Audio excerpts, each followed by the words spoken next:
Good day and Assalamu alaikum. In this video, we will be going to discuss the topic that is given to us by our instructor. I am one of the reporter of the Group 7. I am going to discuss it with my fellow reporters, Arman Sandigan and Saula Sumampaw. Our topic is all about rectangular pyramid.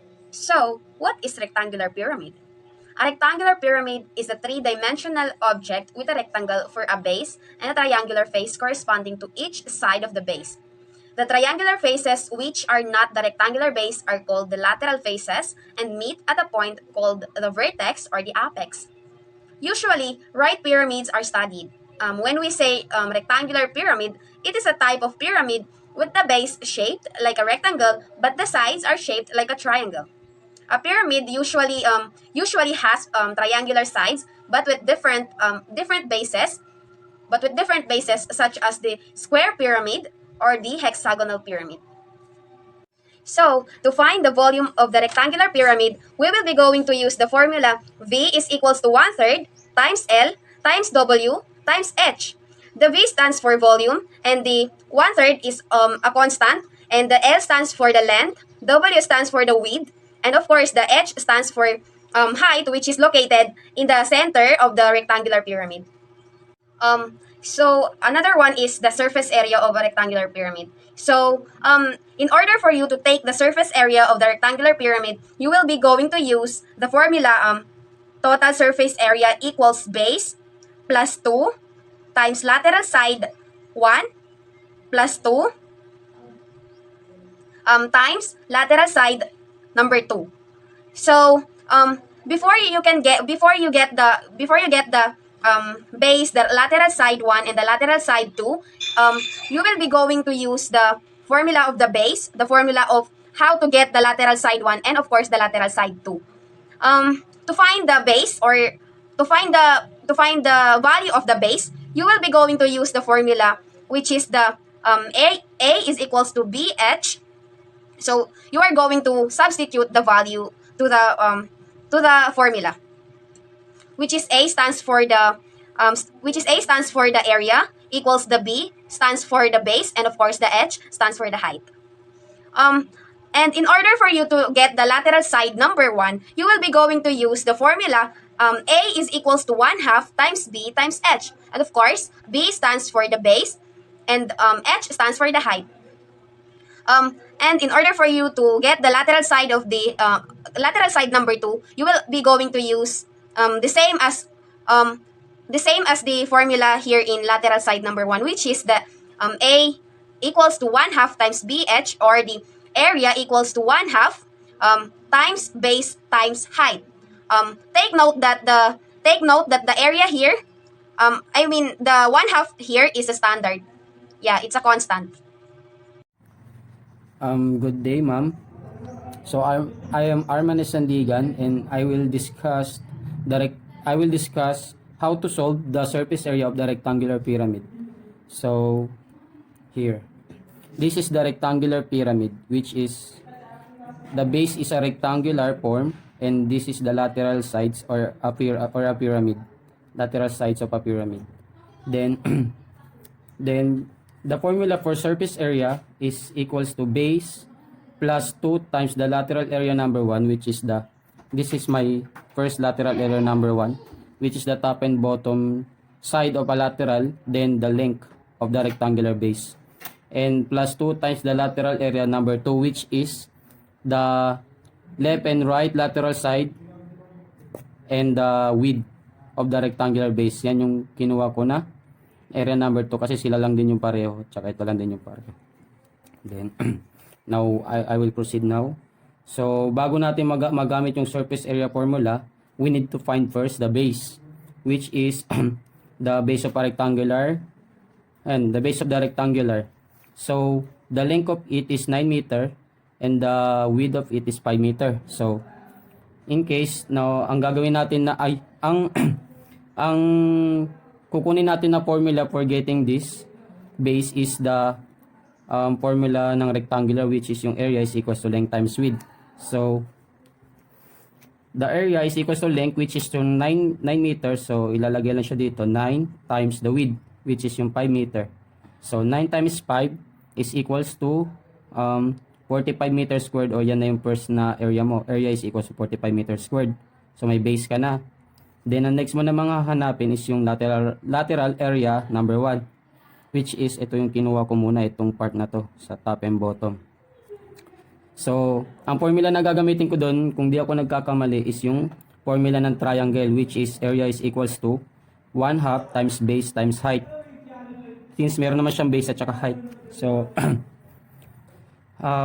isa-substitute ko na lahat. So A is equals to 1/2 times 9, which is yung base mo, then times the height, which is yung height mo doon na 8.38. So 9 times 8.38 is, so A is equals to 1/2 times 75.42. So the area is equals to 75 times 1, 75 times, ay 75.42 times 1 is 75.42. So i-divide mo lang siya sa 2.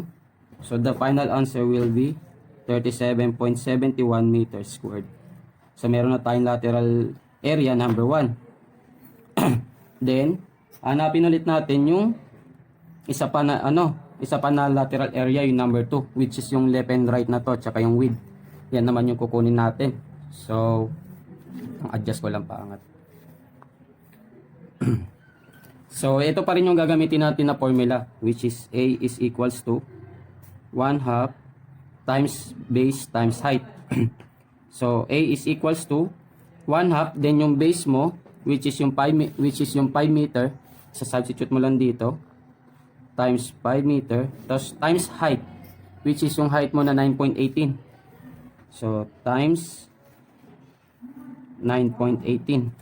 So 5 times 9.18 will give us 45.9. So the area is equals to 45 times 9 ay 45.9 times 1 is equals to 45.9 divided by 2. So pag dinivide sa 2, ang lalabas is 22.95. So since kompleto na yung surface area natin, which is yung base is equals to 45 meters squared, tapos yung lateral area number 1 is equals to 37.71 meters squared, tapos yung lateral number 2 is equals to 22.95 meters squared. So isa-substitute na natin lahat yan sa formula. So surface area is equals to base, which is 45 meters squared, plus the 37.71 meter, ay 37.71 lang, since sinorkat ko lang yung formula. So 2 times 37.71 plus 2 times the LA number to yung yun na yun, then 2 times 22.95. So SA is equals to 45 meters squared plus lang, calculate muna natin, 2 times 37.71 will give us 75.42 plus 2 times 22.95 will give us 45.9. So i-add ko lang siya lahat, then surface area is equals to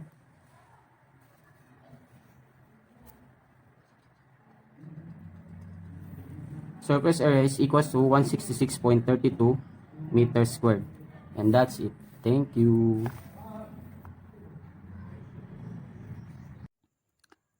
Now let's proceed on how to find the volume of the rectangular pyramid. So as you can see here, which we have a three parts of this rectangular pyramid, which is the length, the width, and the height here. So the value of our length is 10 inches, and the value of our width is 8 inches, and the value of our height, which is the slant height here, is 14 inches. So do you remember when we're talking about the surface area, we want to use the slant height here, but in the volume of this rectangular pyramid, we want to use a figure height, which is here, there. Unfortunately for us, we have a triangle like this. As you can see, here is the triangle here. And we know the distance of this triangle is 14 inches, which is the slant height. And as you can see here, the whole line here, as the measure of this whole line is 8 inches. So the half of this line is 4 inches.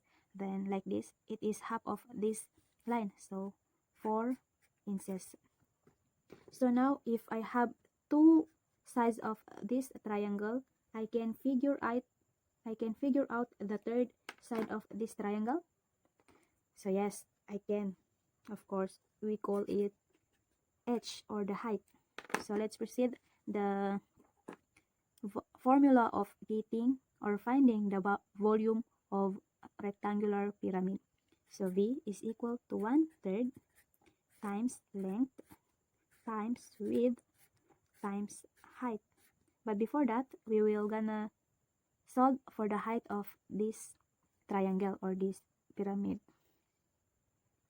by the using of Pythagorean theorem. So c squared is equal to a squared plus b squared. Then let's substitute it. So the value of our c is 14 inches squared, which is the slat height, and the value of a is 4, which is the half of width, plus our b is h. Then the mean of this squared is multiply itself. So 14 times 14 is 196, equal 4 times 4 is 16, plus h squared. Then transpose the 16 into the left side, 196.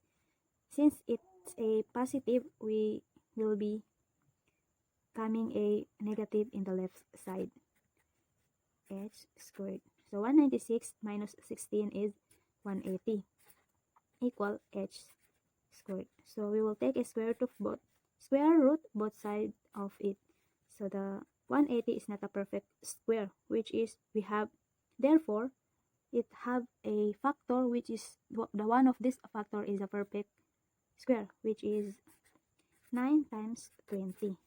Then the perfect square of, or the square root of h is h squared is h. Then 9 is the perfect square of square root of 3. Then ilabas yun. Then 20, matira yung 20 kasi not a perfect square. Copy the h and 3. So 20 is visible by the 4 times 5, which is 4 here. The 4 here is the perfect square root of 2. So 2, ilabas lang yung 2, then copy the square root of 5, then h.